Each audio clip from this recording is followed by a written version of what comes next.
Fortnite is finally implementing proximity chat, but not only that, they're releasing it with a game mode that literally rewards teaming. We also have our first ever Div 1 finals. I'm going to break down the drop map, who's dropping where, who is contested, because there's a lot of new drop swaps, and I'll break down who ended up winning the opens, because Pete and Pollo absolutely dominated NA, but there's a few players who are going under the radar right now. So there's a lot to talk about. Let's jump into it. I want to kick off the video talking about this new Delulu game mode, and I cannot believe I'm saying that. It's going live today as of this video coming out, but only to players who have a creator code who can then access it through the compete tab. And the way this game mode is going to work is it's going to be an 80-player, zero-build battle royale where proximity chat is enabled. And as players progress through the match, they can squad up with other players they encounter, but only one player can win the match.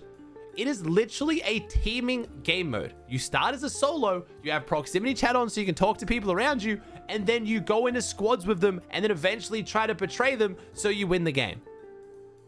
It's going to be chaos. It's going to be quite funny. I'm going to be honest. I don't know if I'm going to stream it too much because streaming with proximity chat on doesn't often end well. I'm guessing Nick30 is probably going to get involved here, but I hope for his audience he doesn't, because it's going to be interesting. I have no idea what Fortnite is trying to cook up with this one here. You literally have to have voice chat on and enabled to even queue into the game mode. So this is going to be a good one. I'm going to keep an eye on it. I might try and make a video of me playing it. I might try and make some content on it. We do have the Eval Cup all day during this though, so I don't know if I'll be able to play it the first day, but I'll definitely check it out and keep an eye on it. If you guys want to see some of that content, let me know in the comments down below. It could be an hilarious video, but the game mode will be coming out to everyone after they test it. It's just the first few days where there's going to be early access in the compete tab, but yeah, it's looking interesting. I'm making this video before the update, but I'm hoping when you get up and you get onto the Fortnite after watching this video, they will have fixed a couple of the bugs right now. I'm hoping in this update, we're going to have the sprint edit bug fixed, the double keybind issue on controller fixed, and crash pads fixed. But again, the update is not out yet, and I can't find anything from leakers saying if any of this is going to be fixed. So jump on, check if these bugs are still in the game, let people know in the comments down below, but fingers crossed, I'm hoping they're fixed. And then in tomorrow's video, I can tell you they're actually fixed. We had some insanely dominant performances on both EU and NA. We'll kick off with NA first. You already know, after the performance we saw on day one, it was pretty unlikely anyone was going to beat them. But when Pete and Pollo put on an even better performance on day two, you know it's over.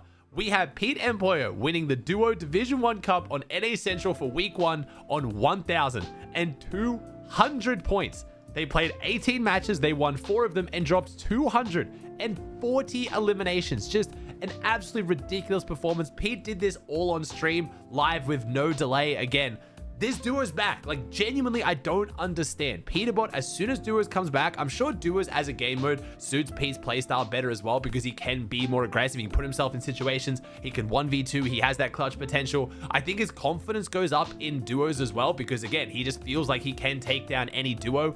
Trios, that's a lot harder to do. But even on top of that, Pete individually just looks better when he plays with Pollo. It's just that simple. They just look different. And again, Pollo put up some insane numbers as well. I'll talk about the stats at the end of this for the breakdown, but Pollo was doing phenomenally well as well. Now, with that match history, with those points, you think they would be ridiculously above anyone else on the leaderboard. And technically, they are. 210 points is not a small amount, but Ritual and Cold in second on 991, almost breaking 1,000 points as well. Really does put these two teams on a different level right now. It's only opens. We'll have to see in finals, but right now in opens and fighting ability, these two teams are ridiculous. And again, no surprise. These are two teams everyone expected to see at the top of the leaderboard. And if you look at the stats for these two teams, it makes a lot of sense.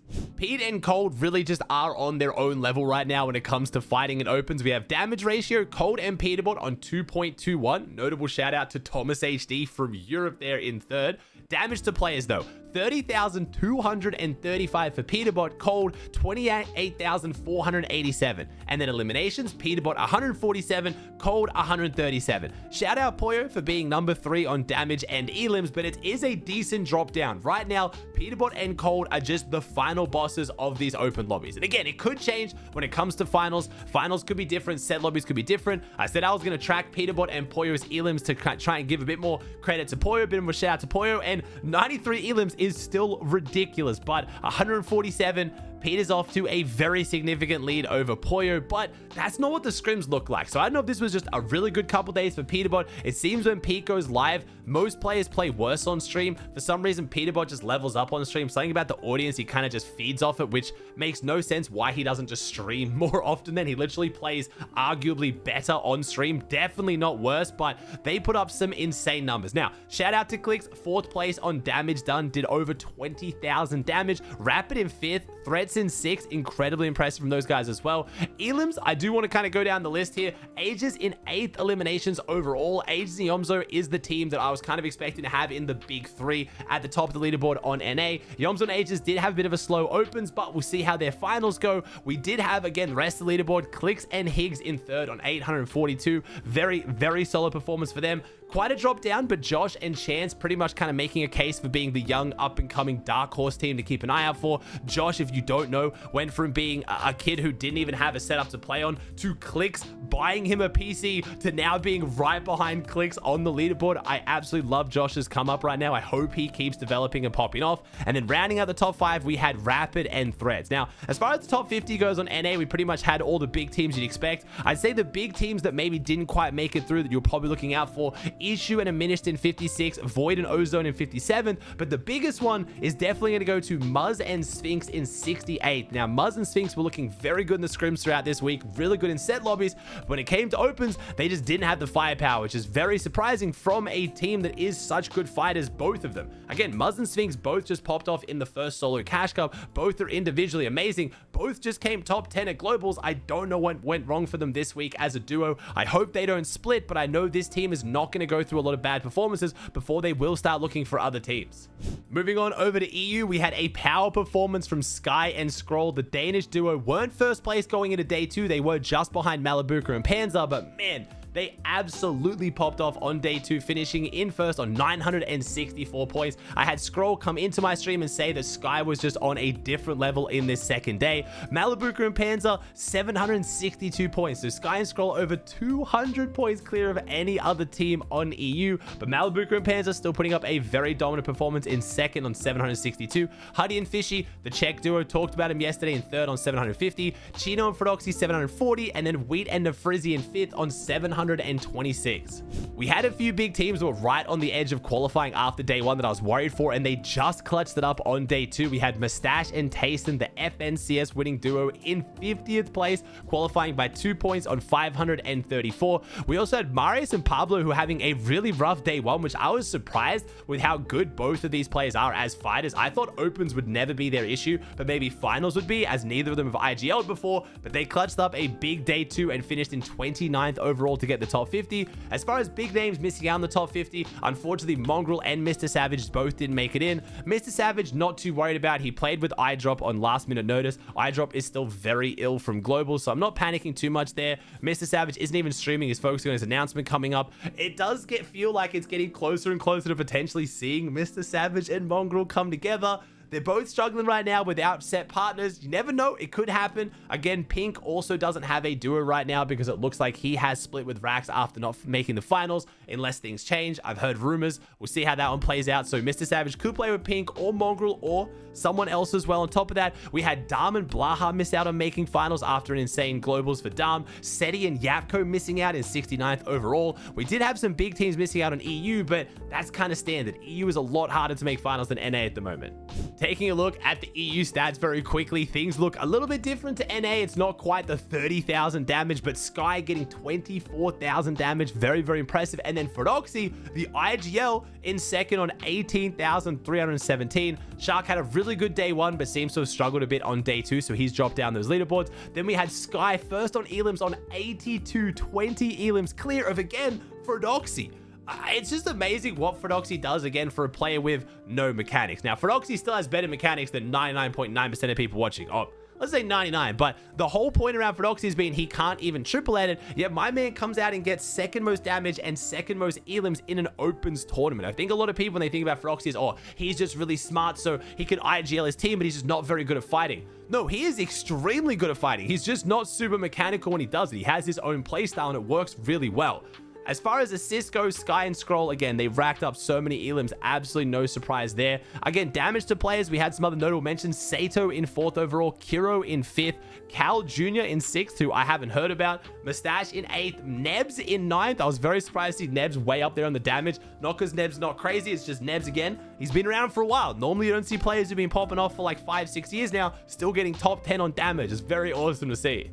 Let's take a look at drops. Our first time seeing a proper set lobby final that isn't an eval. Now, NA's looking a bit interesting. This map already looks crazy because again, I'm just used to seeing 33 teams. Seeing 50 is just there's so many more teams that are con, but again, they could split their PYs, but I'm seeing a lot of big names completely uncontested. Peterbot and Poyo unconned at the Hive. That is our front runner favorite to win the first Div Cup finals. They're the only team on the map that's going to get guaranteed Queen Loot, Medallion, and Mythic every single game. We have Aids and Yomzo who've locked down Demons, looking very, very good for them. Ritual and Cold have now switched their drop spot. They are not going the fields anymore. They have decided they want to contest Dystopia. So Epic Whale and Pump is going to have to go up against Ritual and Cold again. A little bit of a run back from Globals there for Epic Whale. No Peterbot though. It is duos. Dystopia is very splittable, especially in duos, but I have a feeling Ritual and Cold aren't going to want to split that one. Clicks and Higgs have uncontested OXR and the Mountains, which is looking very, very good for them. Rapid and Threats will be uncontested at Canyon. We have Reet and Curve who are now locking down Supernova. Kanata and Cooper are going the first order base.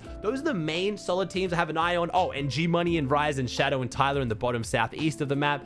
Outside that, we have some other solid teams uncontested though. Josh and Chance, our dark horse underdogs. Queasy and Thomas are going to be on the far east side of the map there as well. Taki and Vert over at the shafts, but we have some big spawn fights. There's 2 spawn fights especially I'm keeping an eye on. Dystopia, like I already talked about, and then Booga and Craze going up against Acorn and Bolt over at Rangers. That is going to be a really, really fun spawn fight to watch. That is 4 phenomenal players going at it. We haven't seen these players contest each other at all so far this season. In the scrims, it was Booga and Craze up against Acorn and Paper, which is obviously going to look very different once you put Bolts in the mix. We have Blake going up against his ex-teammate Oliver OG over at Outlaw because Oliver OG just has to be contested. It's the law of the universe. We have a few big spawn fights, 4 teams down at Shogun, 3 teams at Canyon, one of them being Visuals and Braids, where that's been their drop all chapter. I don't see them leaving. We have 4 teams going for the mountain next to Demon. In case you haven't been keeping up, this mountain now has the boss spawn in it, or 50% of the time from Rangers, so it makes sense. These teams are trying to lock down the boss spawn. That is an extremely ratty drop where teams are going to be hiding behind corners, based up, waiting for the queen, jumping out, going down on top of the mountain. That is going to be a disgusting spawn fight. I don't think any of these teams are going to do that solid with how ugly that spawn fight plays out. But across the board, it's looking like it's going to be an extremely fun finals on NA to watch. Over on EU, things are looking a bit more calm. We don't have, one POI being quintuple or quadruple contested. We do have some really big names uncontested. I've got eyes on though as well. Chino and Frodoxy are going to lock down uncontested Rangers. We get to finally see what they can do with a mythic uncontested drop. We have Wox and Pixie locking down the OXR right next to Vidil and Focus. Don't panic if you're a Rezon fan. Vidil and Focus are just playing because Rezon's going away this week, but Vidil and Focus are looking really, really solid as well. I'm guessing the southeast of the map are going to do pretty well because just like Globals, I think we're going to see a lot of surge trading between Hari, Kami, Pix, Damus, Trulex, Chicho, and Malibuca Panzer. I can see some kind of like a triangle situation going on there again. Yes, unfortunately, even in duos, there is going to be surge trading until Fortnite changes surge. It's just going to be a factor. We have to talk about it. Queasy and Veno uncontested Canyon is looking like a potential frontrunner to take the first Cash Cup finals. We have Chap and Flixie uncontested at Resistance, but it is one of the spawn fights I'm going to have the keenest eye on. We have Swizzy and Vanya going up against Mustache and Tayson. The 2 global winners, the fraggers, going head to head at Hive, which is going to be very interesting. Swizzy, Vanya, Mustache, Tayson. I don't know who to give this to. I think Mustache and Tayson might take the edge just because Vanya hasn't been that good off spawn throughout this year. Mustache and Swizzy are pretty evenly matched, and Tayson's had a lot of off spawn practice against Frodoxy so far this season. But that was at Rangers. This is now Hive. Different POI, so I don't know how much it will translate. Those are going to be a very, very fun spawn fight to watch. I don't see either team leaving throughout this one as well. We also have Pablo Marius going up against Combeck and Shark. Now, no offense to Combeck, he is extremely good as well, but Shark, Pablo, and Marius fighting is going to be so fun to watch. This might be one of the most mechanical off spawns we've seen. I hope, fingers crossed. Again, southeast of the map, I'm giving Hari Pix, Trulex, and Malabuka all top 10s. If they don't top 10, something has definitely gone wrong with their playstyle, but I don't really know how to call EU. It's always the hardest region to call when it comes to these finals. I think a dark horse team to keep an eye out for is Eclipse and Twy, uncontested at the Mythic Mountain. They are a very, very aggressive duo. They are brothers. I love seeing the brotherly chemistry, and I really hope they get a top 5 in this tournament.